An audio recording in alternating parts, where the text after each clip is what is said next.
Pai de amor, nós precisamos da Tua unção, da Tua revelação. Não queremos ler a palavra do Senhor segundo o nosso próprio entendimento, mas queremos a revelação do Teu Espírito. Por isso, libera agora, Senhor, Espírito de revelação sobre cada um. Sobre a minha vida para ministrar, sobre aqueles que estão ouvindo para entender, conforme o Senhor quer que seja entendido a Tua palavra, ó Deus. Eu quero te pedir, ó Deus, que me dê palavras naturais que representem verdades espirituais, ó Deus, em o nome do Senhor Jesus. Amém. Sempre eu estou olhando como vai o andamento da igreja. Eu olho, às vezes, o que a palavra de Deus diz sobre a igreja do Senhor, e às vezes vejo a prática da igreja, e parece que há um descompasso grande nisso. E fico meditando nisso, e eu queria compartilhar um pouco sobre isso. Uma avaliação, ainda que bem resumida, daquilo que eu percebo, que eu consigo enxergar. Evidentemente que não é muito, mas da obra de Deus. Quer ver? Abra sua Bíblia em Efésios. Primeiro vamos ver quando Deus fala sobre a igreja, quando Deus pensa a igreja, o que é que está no coração do Senhor? Efésios capítulo 5, a partir do verso 25, olha o que o apóstolo Paulo diz: maridos, amai vossa mulher, como também Cristo amou a igreja e a si mesmo se entregou por ela, para que a santificasse, tendo-a purificado por meio da lavagem de água pela palavra, para a apresentar a si mesmo igreja gloriosa, sem mácula, nem ruga, nem coisa semelhante, porém santa e sem defeito. Então, o que Paulo está falando é que Jesus fez um trabalho, faz um trabalho, continua investindo, para que a igreja seja uma igreja gloriosa. Uma igreja sem ruga, sem mácula, sem qualquer coisa que possa apresentar mal à igreja. Então o Senhor trabalhou para isso, o apóstolo Paulo estava trabalhando para isso, os homens de Deus, as mulheres de Deus devem trabalhar para isso, para entregar ao Senhor uma igreja gloriosa. E não é o meu assunto específico detalhar tudo aquilo que a Bíblia chama de igreja gloriosa, mas eu queria pegar pelo menos um aspecto de uma igreja gloriosa. Quando o apóstolo está falando que a igreja deve ser gloriosa, ele está se referindo a quê? Quais são as características que definem que uma igreja é gloriosa? O que é uma igreja sem ruga, sem mácula? Uma igreja que o Senhor olhe, ame e fale, está perfeita. É essa a igreja que eu sonhei, é essa a igreja que eu projetei, é essa a igreja pela qual eu morri. Quando o Senhor olha, o que é que Ele vê? Ou quais são essas características que definem essa igreja gloriosa? Bom, como eu disse, não é o meu assunto estender nisso, mas eu queria ver pelo menos um aspecto dessa igreja gloriosa, algo que caracteriza uma igreja gloriosa. Abra sua Bíblia em Mateus capítulo 13. Mateus 13, 33. O que Jesus, falando sobre o reino de Deus, sobre a igreja, ele diz? Então, Mateus 13, 33. Disse-lhes outra parábola: o reino dos céus é semelhante ao fermento que uma mulher tomou e escondeu em 3 medidas de farinha, até ficar tudo levedado. Agora, vai lá para Filipenses, depois de Efésios, o livro que nós estávamos lendo antes. Filipenses capítulo 3, verso 12. Filipenses 3, 12. Não, o apóstolo Paulo falando, não que eu o tenha já recebido ou tenha já obtido a perfeição, mas prossigo para conquistar aquilo para o que também fui conquistado por Cristo Jesus. Então olha, tanto no texto que Jesus está falando sobre a igreja, quanto nesse de Paulo, falando sobre a própria vida dele, fica claro que a igreja é algo que conquista.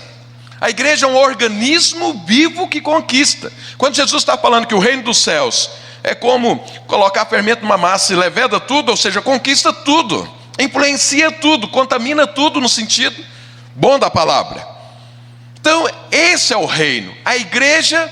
E se nós pegamos ainda o texto aí de Filipenses, fica claríssimo, Paulo fala, quando eu fui conquistado para que eu conquiste algo.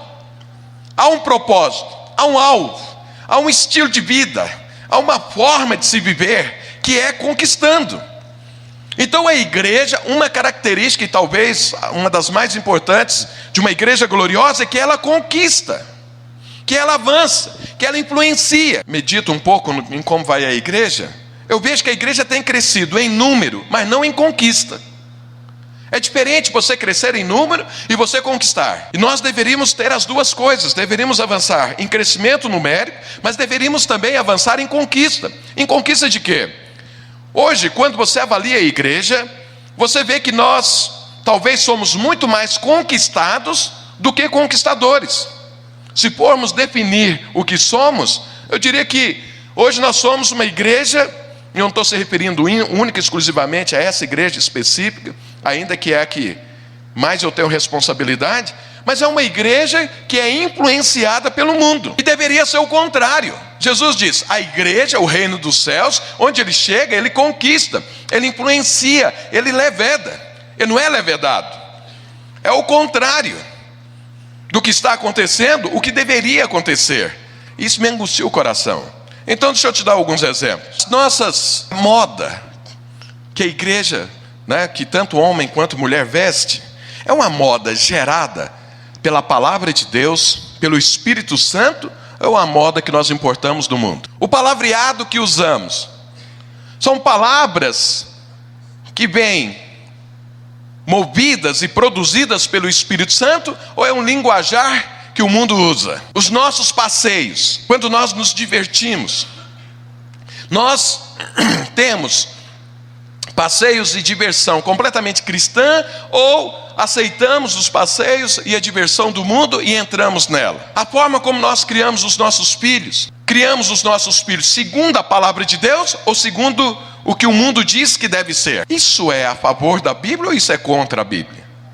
Então, como que é que nós somos influenciados? A carreira profissional de nós, cristãos, ela tem um curso próprio, segundo a palavra de Deus, ou nós planejamos a nossa carreira profissional e trabalhamos em função dela como o mundo faz? Então, se tudo isso que eu disse, nós recebemos a influência do mundo e não influenciamos, significa que a igreja foi conquistada pelo mundo.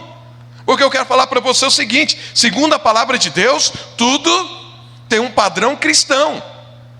E o que deveria acontecer é que o mundo deveria olhar para o nosso padrão e achá-lo mais elevado. E falar, eu quero esse padrão. E quando nós chegarmos num lugar e ministrarmos a palavra de Deus, deveria ser mudado aquele padrão. Quando você para e medita na igreja e vê que as suas atitudes, os seus comportamentos, eles são mais parecidos com as pessoas do mundo do que com aquilo que você lê na palavra de Deus, eu quero te falar, você acabou de ser conquistado. Só que a igreja gloriosa, a igreja sem ruga e sem mácula, que vai ser apresentada ao Senhor, é uma igreja que conquistou, é uma igreja que levedou, é uma igreja que influenciou onde ela estava, a ponto de mudar a situação, a ponto de mudar a forma das pessoas viverem. O apóstolo Paulo chegou certa vez para pregar o evangelho numa cidade, Éfeso, e ao chegar ali, ele, pela palavra que ele pregou, a economia da cidade quebrou. Eu ia falar, pastor, mas nós viemos para abençoar. Sim, foi abençoado, porque a economia da cidade ela girava em torno de fazer imagens da deusa Diana. Éfeso era famoso em toda a Ásia, porque tinha um templo da deusa Diana, e todo mundo ia para lá para adorar essa deusa, e tinham os santinhos da deusa que eles vendiam. Paulo chegou, pregou o evangelho, e era tamanho o poder da pregação que as pessoas pararam de comprar os santinhos, e o povo que fazia quebrou. E porque eles ficaram sem ter os seus recursos, olha o que eles falaram, foram até as autoridades incriminar Paulo. E o que eles falavam sobre Paulo é, esses que têm transtornado o mundo, chegou até nós. Eles estão pregando costumes que nós não praticamos. Prenda esses homens. O que de fato aconteceu e que não adiantou nada, porque a palavra de Deus não pode ser presa. Agora olha qual era o rótulo que eles pregaram em Paulo. Esses que têm transtornado o mundo, ou seja, por onde passa influencia, por onde passa a leveda, por onde passa a transformação. E diz, chegou até nós. Agora, aqueles costumes que nós tínhamos, nós vamos ter que parar? Sim, segundo a palavra de Deus, sim. É para isso que existe a pregação, é para isso que existe o cristianismo. Levar uma mudança de vida, de atitude, de comportamento, de forma de ver o mundo, de forma de viver, de estilo de vida. Essa é a igreja pela qual o Senhor Jesus morreu. Essa é a igreja que o Espírito Santo trabalha para construir. Esta é a igreja que nós fazemos parte em nome do Senhor Jesus, amém?